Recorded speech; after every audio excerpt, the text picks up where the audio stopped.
Al lavoro per la terza edizione di Risorgi Marche, testimonial indiscusso della nostra regione, l'attore Neri Marco Re è stato ospite del Marketplace Day, il grande evento dedicato al networking promosso da Confindustria Marche Nord e Piccola Industria Confindustria Marche. Emozione e tanta voglia di aiutare il territorio ferito. L'attore marchigiano sul palco ha parlato di Risorgi Marche, il festival ecologico e solidale da lui ideato.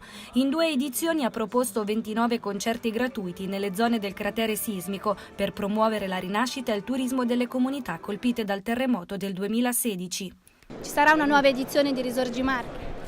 Non è ufficiale perché ci stiamo lavorando, c'è ancora qualche piccolo nodo da sciogliere, però insomma la direzione è questa e poi quando sarà il momento opportuno l'annunceremo ufficialmente, però sì, il tentativo è questo perché mi sembra più doveroso adesso a 3 anni di distanza, quando l'attenzione generale si è abbassata rispetto ai bisogni delle comunità, che invece credo sia forse il momento peggiore per loro. Adesso sembra chi non vive questa realtà pensa che tutti i problemi siano stati risolti, che in realtà non è così, perché poi da quel che so è tutto abbastanza fermo proprio come ripartenza, come progettualità. Oggi che messaggio vuole dare agli imprenditori? La rete di aziende ha già fatto molto, appunto sempre in termini di aiuto concreto a queste comunità, perché come Risorgi Marche è un'iniziativa proveniente dalla società civile, anche questa delle aziende che forniscono un aiuto commisurato al bisogno, per cui scaglionare gli aiuti, dare quello che serve nel momento opportuno è una cosa molto